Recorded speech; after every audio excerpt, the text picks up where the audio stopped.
Hello, good afternoon. Welcome to our Camnet Midday News. My name is Amazing Katamanda. We take a look at the stories that are making the headlines. President HAKAINDE HICHILEMA is to fire Health Minister SYLVIA MASEBO. The Anti-Corruption Commission interrogates former DMMU coordinator CHANDA KABWE. We'll be back with more details after the short break. Stay tuned. Water is life. Each drop counts and each must be cherished. Our tried and tested product meets all international standards. With our smart drip technology, we aim to deliver precision irrigation designed to reduce blockage and wastage, ensuring a high yield. RenGlow, your smart irrigation partner. Thank you for staying with us, and now the news in detail. The Anti-Corruption Commission has recorded an ordinary statement from former Disaster Management and Mitigation Unity Coordinator CHANDA KABWE. Lawyer Sakweba Sikota has told journalists that after more than 3 hours of interrogations, it is not clear what the Commission is looking for from his clients because they were only asking general questions. More in this report. Former government officials who served under the Patriotic Front PF administration continue to be among dominating guests at the Anti-Corruption Commission head office located in the central business district of Zambia's capital city, Lusaka. But for the former Disaster Management and Mitigation Unit DMMU National Coordinator CHANDA KABWE, it is not his first time, given that the Anti-Corruption Commission has been on his case for a while. Mr. KABWE arrived around 09 hours for interrogations that lasted for about 3 hours. Post the August 12 general election, Mr. KABWE was implicated in suspected wrongdoing surrounding the procurement of face masks to respond to the COVID-19 pandemic. But when he previously appeared before the Parliament's Public Accounts Committee, he denied any misconduct, saying he only acted in public interest. To revise the plan.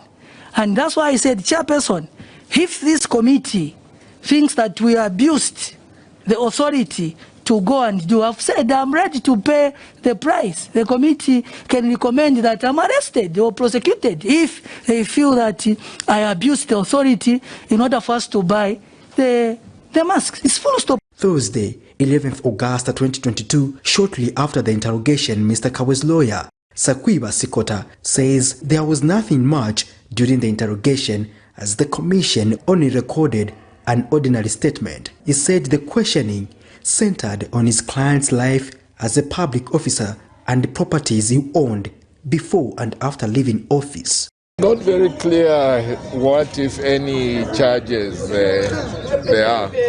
There wasn't any warning caution, it was just a general statement being taken again. So we really don't know what issues they have with him, if any. So maybe they'll let us know. But there wasn't. It was just a normal statement, not a warning caution statement. Have you been given any date to come back and appear? No. There's been nothing. They said if they need us, they'll call us back. What kind of questions were they asking? was recorded from him. What statement is this? Just a normal statement, just where he had worked, what property he has. There was no specifics, it was just generally asking him those questions. So from that, one can't really tell what they are looking for.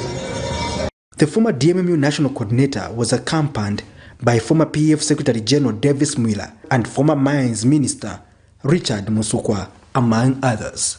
Patrick Soko, Camnet News. Take 2. The Economic Financial Crimes Court, High Court Division, has ruled that it will hear the state's appeal, which is challenging the lower court decision to clear former Housing and Infrastructure Development Minister Rona Chitotela from 2 corruption charges. The court has also dismissed Mr. Chitotela's application, which he was seeking the court to throw out the appeal by the state on grounds that it has filed out of time. More in this report. His attempt to have the Economic and Financial Crimes Court High Court Division dismiss the state's appeal against the Lusaka's Magistrate Court decision to discharge him of 2 counts of possession of property suspected of being proceeds of crime has failed. Former Housing and Infrastructure Development Minister Ronald Chitotela requested the High Court recently to throw out the Anti-Corruption Commission's appeal, which is challenging a decision by a Lusaka Principal Magistrate Jen Fawalia to set him at liberty from the 2 corruption charges on ground that he was granted immunity and that the state filed their appeal after the stipulated time on which they ought to have filed had elapsed.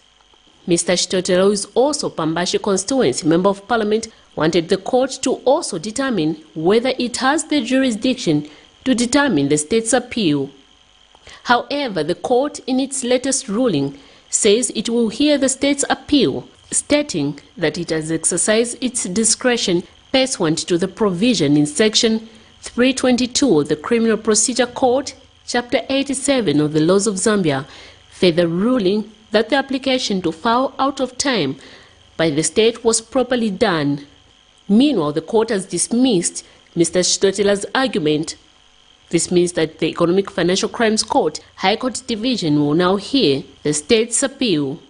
The state in this matter argues that the lower court misdirected itself to go into the merits of the settlement agreement between the Anti-Corruption Commission and Mr. Chitotela without giving the prosecution an opportunity, notwithstanding the defense submission was anchored on Section 138 of the Criminal Procedure Code, Chapter 87 of the Laws of Zambia. On the 18th of May 2022, Magistrate Walia cleared Mr. Chitotela from 2 corruption charges, which was alleged that he was in possession of property valued at 380,000 kwacha, suspected of being proceeds of crime, on ground that he was granted immunity by the Anti-Corruption Commission, which stopped him from being prosecuted, as doing so, when it was enforced, would be subjecting him to double punishment. Miriam Kaimba, reporting for Camnet TV News.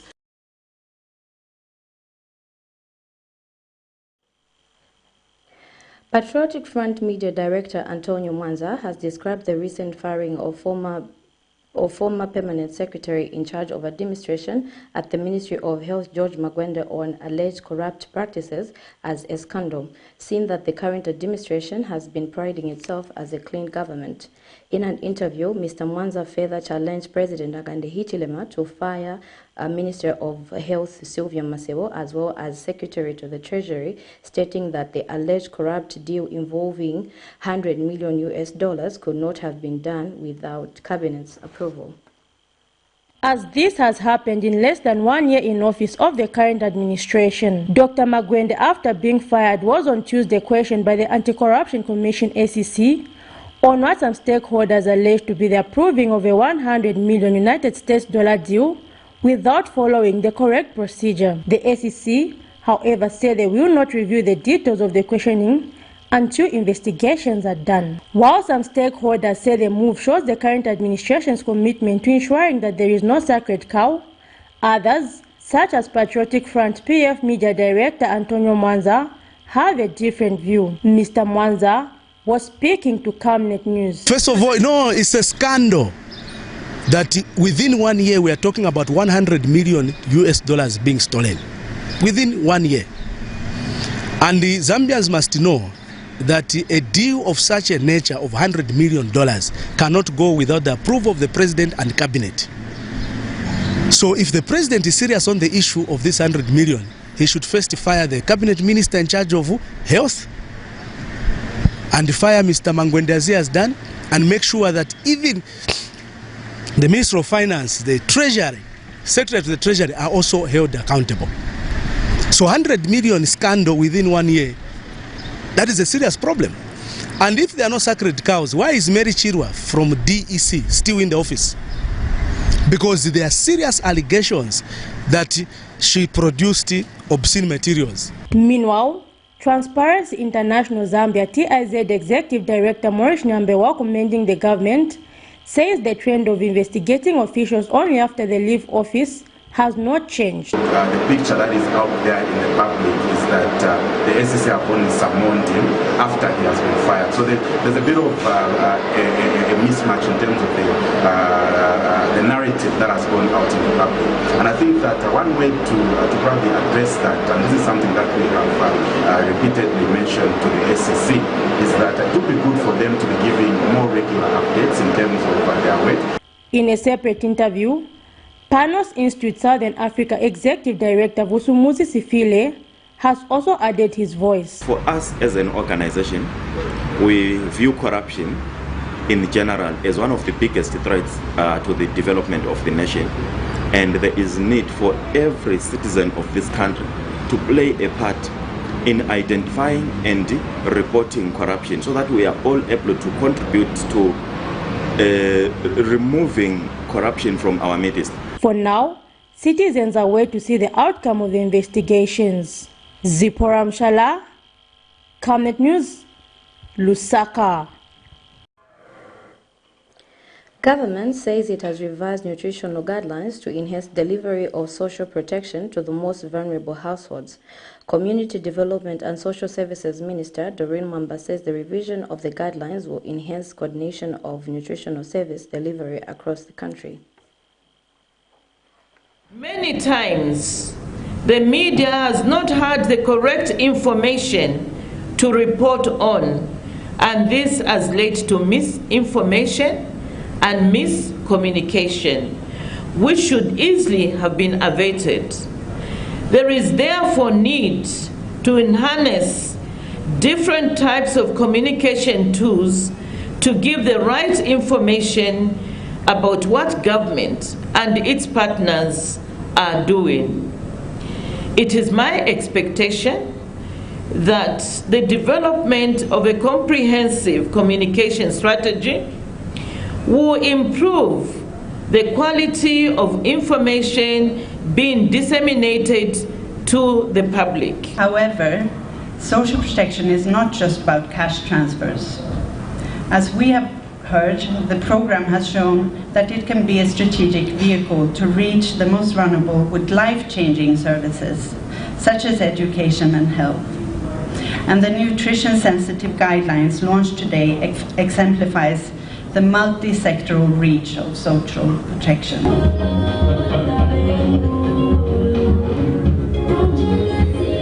Beautiful.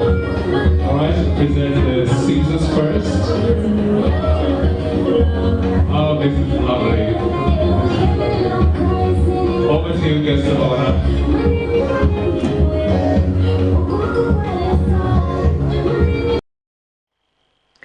That item brings us to the end of our covered media news, but before we go, we'll take a look at the stories that made the headlines. President HAKAINDE HICHILEMA urged to fire Health Minister SYLVIA MASEBO. The Anti-Corruption Commission interrogates former DMMU coordinator CHANDA KABWE. That's all we had for you on our Cabinet Media News. My name is Amazing Katamanda. Stay tuned.